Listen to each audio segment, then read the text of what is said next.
Alors les fanfans, hier on a commencé un nouveau son, le son ouin. On avait commencé comme toujours avec une petite comptine. Je vais la relire parce qu'il y a des choses dedans où je suis sûr que vous n'avez pas compris. Donc ça s'appelle 4 points de suspension. 4 points de suspension, c'est un point de trop. 3 coins pour jouer en rond, c'est un coin de moins. 3 points de suspension et 4 coins dans le jardin, tout est au point. Alors déjà, dans la première phrase, alors bien sûr, on cherche le son ouin, d'accord? Donc dans point, on entend ouin, dans coin, dans moins. Mais juste, on va reprendre le début. 4 points de suspension, c'est un point de trop. Déjà, est-ce que vous savez ce que c'est les points de suspension? Alors, les points de suspension, c'est un signe de ponctuation.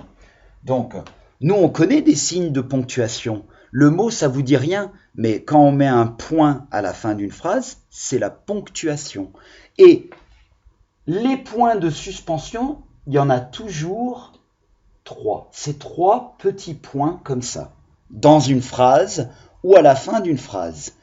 Et qu'est-ce que ça veut dire? Alors déjà, attendez, pour en revenir à la comptine, c'est pour ça qu'il dit 4 points de suspension, c'est 1 de trop. Parce que c'est toujours 3 points, pas 4. Jamais, que 3. Ça s'appelle des points de suspension. Et ce que ça veut dire que dans une phrase, soit elle ralentit, soit elle est interrompue. Donc par exemple, si je vous dis une phrase, bonjour les enfants, aujourd'hui... Et voilà, j'ai interrompu ma phrase sur aujourd'hui parce que je réfléchis. Donc je pourrais mettre, si je l'avais écrite, cette phrase, 3 petits points de suspension. Et après, quand je commence avec une majuscule et je finis ma phrase. Ou ça pourrait être une phrase qui n'est pas terminée. Voilà, donc je voulais juste être sûr que vous aviez bien compris ça, parce que sinon ça ne sert à rien si on ne comprend pas ce qu'on lit ou ce qu'on entend. Et quand ils disent 3 coins pour jouer en rond, est-ce que le rond, il a des coins? On l'a vu en mathématiques. Nous, on n'avait pas dit coin parce que c'est pas un mot mathématique, on avait dit sommet. Et est-ce qu'il en a le rond? Et non, parce qu'il est arrondi. C'est quoi les formes géométriques où il y a des sommets ou des coins? Eh bien, les carrés, les rectangles, les triangles. Oui, je sais, Camille, il y en a d'autres aussi, hein, fais ton malin. Hein. Et quand ils disent c'est un coin de moins, le cube, il a combien de coins? 4, et pas 3. Oui, je sais, Camille, si on prend un cube, on pourrait trouver les coins qui sont en bas aussi. Oui, j'avais bien compris. Et quand ils disent « tout est au point », ça c'est une expression. « Tout est au point », ça veut dire « tout va bien ». Donc moi, si je dis « ah, avec les CPB, tout est au point », ça veut dire que tout va bien, et c'est vrai, tout va bien avec vous. Alors, pour être sûr que vous avez bien appris le vocabulaire de la maison du son, on va faire un petit jeu de devinettes. Et après, si vous voulez, vous pouvez essayer d'en inventer une ou deux avec la personne qui vous accompagne ou qui est dans votre maison, parce que maintenant, peut-être que vous faites le travail tout seul, ça serait bien. Donc, vous pouvez la réserver, aller la dire au grand frère ou à la grande sœur. Voilà. Donc, petite devinette, c'est un symbole mathématique qu'on utilise dans les soustractions. Comment ça s'appelle ? Moins. Bravo les fanfans. C'est le nez d'un cochon. Comment ça s'appelle? C'est le groin. C'est quelqu'un qui s'empiffre de nourriture, qui mange beaucoup rapidement et n'importe comment. On dit que c'est un goinfre. Et ça peut être une expression. On peut dire « Oh, je me suis goinfré ». C'est pas très bien de se goinfrer, n'est-ce pas? C'est quelque chose qu'on utilise pour se laver les cheveux. Eh oui, ça c'est facile. Shampoing.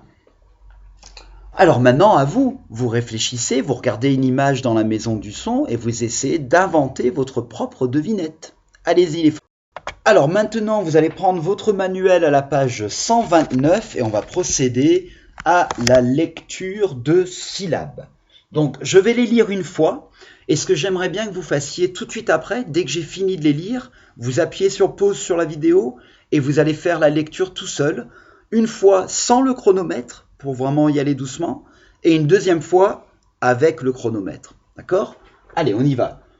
Loin, moins, point, coin, joint, goin, soin, foin, pain, sein, groin, gouin, pas groin, goin, gain, fin, foin, quoi, coin. Alors rappelez-vous les enfants, cette étape elle est super importante parce que quand vous lisez des mots, c'est ça en fait, c'est combiner des syllabes et une fois que vous arrivez à faire ça rapidement, les mots de la lecture viendront plus facilement. Donc faites cet exercice s'il vous plaît. Allez-y, pause, faites-le. Alors ici on va manipuler un peu des phrases, on va associer oralement le début d'une phrase, donc ici il y a le début, avec une fin. D'accord ? Alors, on va lire ensemble la première. À la fin des phrases. Et maintenant, on doit trouver la suite. Est-ce qu'on va mettre « je serre les poings » Est-ce qu'à la fin des phrases, il faut faire comme ça? Non. À la fin des phrases, j'ai enfoncé une pointe. On fait ça à l'école. Dès qu'on finit une phrase, on enfonce une pointe. Non. À la fin des phrases, je mets un point. Est-ce que ça va? Oui. Donc maintenant, à vous de jouer avec les deux autres. On a déjà utilisé celle-ci, on les a associées. Donc maintenant, qu'est-ce qu'on va faire? Et je ne pense pas qu'il faut dessiner sur le manuel, donc faites pas une ligne comme moi. Allez, on va lire ensemble. Quand je suis en colère, on fait la liaison, donc on ne dit pas quand je suis en colère, je suis en colère. Quoi? Je serre les poings ou j'ai enfoncé une pointe? Quand vous êtes en colère, enfoncez pas des pointes. Donc, vous êtes en colère, on serre les poings. Oui. Sur la planche, et puis il en reste qu'une. J'ai enfoncé une pointe. Parce que rappelez-vous, une pointe, c'est un autre mot pour un clou. Attendez, il y a Minouche qui fait ça difficile. Alors, avant de continuer la leçon et de lire les mots, les phrases, j'aimerais faire une toute petite dictée de syllabes. Et n'oubliez pas qu'il faut qu'on prépare la dictée de demain aussi. Elle va pas être facile. Donc, prenez vos ardoises, s'il vous plaît. Allez, on va commencer, on va écrire point. Alors, rappelez-vous, c'est des syllabes, donc c'est pas le mot point comme quand la ponctuation, c'est juste la syllabe point. Ce que vous entendez, rappelez-vous, le son ouin, comment on l'écrit? On l'a fait hier sur le cahier d'écriture, O-I-N. Donc, pour point, qu'est-ce qu'on va ajouter au début? Bien sûr, le P. Voilà, je vous aide avec le premier. C'était un rappel. Donc, point, c'est ça que je veux. Allez, maintenant, vous allez écrire la syllabe joint. Joint. Maintenant, vous allez écrire goin. Goin. Et pour ceux qui ont demandé, je l'ai entendu, non, on n'a pas besoin du U ici, avec le G. Il fait déjà le son G. Rappelez-vous, c'est quoi la règle? Eh oui, c'est avec E, I et Y.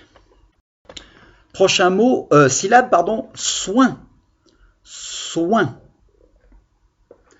Et le dernier, non, pardon, pas le dernier, coin. J'en ai mis encore deux. Coin. Moins, maintenant. Moins. Et celui-là, ça sera le dernier, loin. Voilà, donc certaines syllabes ici c'est des vrais mots, des autres, c'est des syllabes. Donc attention avec ça, hein. Quand on écrit des syllabes qui ressemblent à des mots, ne vous dites pas « je sais écrire ce mot », parce que des fois, il manque une lettre muette ou autre chose. Allez, on fait une correction, vous êtes prêts? Alors, point, c'était le premier, mais on l'avait écrit ensemble. Le deuxième, c'était joint. Donc on a juste mis la lettre J pour faire le son J. Après, c'était gouin qu'il fallait écrire. Et je vous ai dit qu'il ne fallait pas mettre le U parce qu'on n'a pas E, I ou Y après, donc ça fait déjà G, gouin. Ensuite, on avait soin, coin, moins, et en dernier, on avait loin. Alors, on l'a déjà fait avec le manuel, mais je voudrais le refaire pour être sûr que vous ayez bien compris. J'ai fait des débuts de phrases ici. Attention, hein, le point qui est là, c'est pas la fin de la phrase, c'est pour relier à justement une fin de phrase. Donc, dans le coin du salon, il y a eu un accident. Dans le coin du salon, il y a eu une toile. Dans le coin du salon, le fermier coupe le foin. Alors, c'est lequel qui va avec? Comment je peux terminer cette phrase? Et oui, il y a eu une toile. Allez, on lit celui-là ensemble, à vous de lire. Dans les champs, il y a eu un accident. Le fermier coupe le foin. Bravo. Dans les champs, le fermier coupe le foin. Et donc, ça nous laisse qu'une phrase. Allez, on va la lire ensemble. Sur le rond-point. Hein, si vous ne vous rappelez pas, le rond-point, c'est ça. En anglais, on dit roundabout. Sur le rond-point, il y a eu un accident. Ah là là, terrible les ronds-points. Voilà, voilà. Allez, on passe à la suite.